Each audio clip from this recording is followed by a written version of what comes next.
Hello, this is the 185th edition of Catch of the Day, available on the Branch Talk YouTube channel.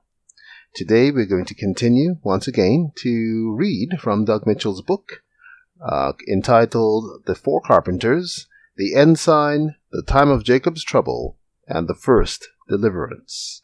Starting near the top of page 23, it reads, Zechariah 14:2. For I will gather all nations against Jerusalem to battle, and the city shall be taken, and the houses rifled, and the women ravished, and half of the city shall go forth into captivity, and the residue of the people shall not be cut off from the city. In view of the fact that Jerusalem is to be protected by a wall of fire, Zechariah 2:5, while the house of Judah reigns there, it is definite that the battle here described must be fought before the house of Judah is established. In that battle, the nations will defeat the rulers of the promised land. Then it is that the house of Judah commences to be set up. As the warring nations besiege the city and rifle the houses and ravish the women, they are by no means righteous nations.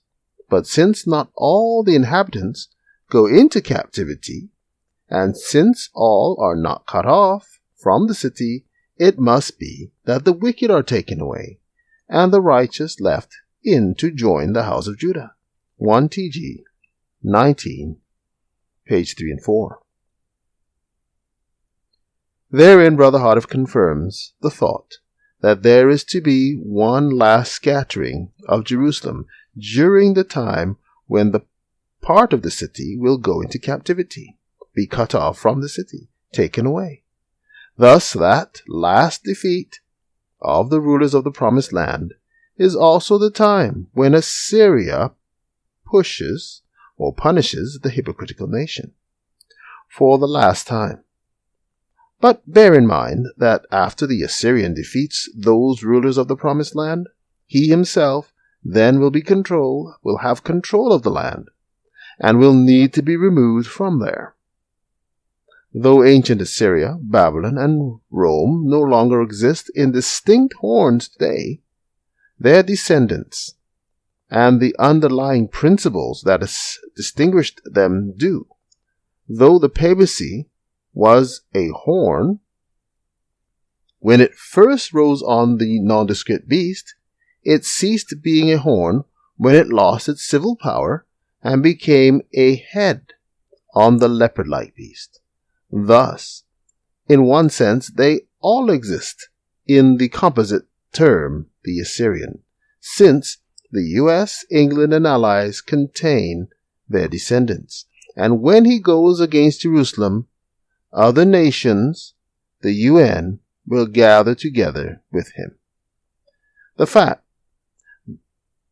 that modern Assyria is the fourth and last horn that is to be lifted up against Judah and is representative of all four horns at the time he comes is seen in the last part of Zechariah 1:21.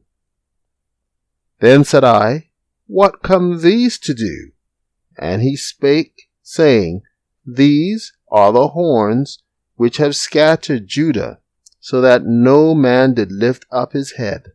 But these are come to fray them, to cast out the horns, plural, of the Gentiles, which lifted up their horn, singular, over the land of Judah to scatter it.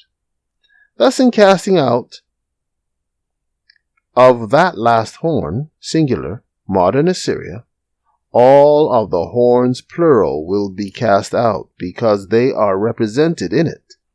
It was the Lord who gave Assyria, Babylon, and Rome power over Israel, Judah, and Jerusalem, because of their sins. Even so, modern Assyria, the fourth and last horn, will come against Judah for the same reason.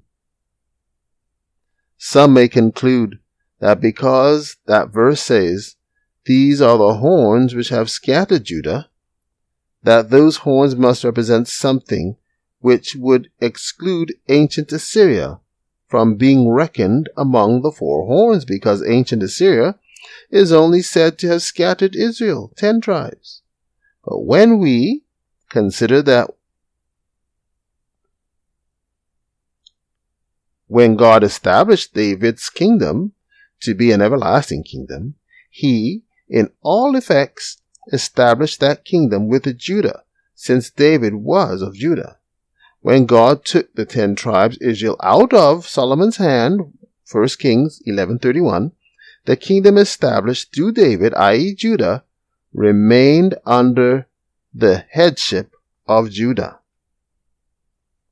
So it is true to say that those four horns are those who scattered Judah, because they all acted against Judah, even though the various scatterings occurred while it was in its divided state, i.e. Israel 10 tribes and Judah 2 tribes. Furthermore, when Rome came against Judah, there were many in her from the other tribes who had joined her after Assyria had scattered the 10 tribes. See 2 Chronicles 34:9, 35:17 and 18, 1 Chronicles 9:1-3, and Luke 2:36.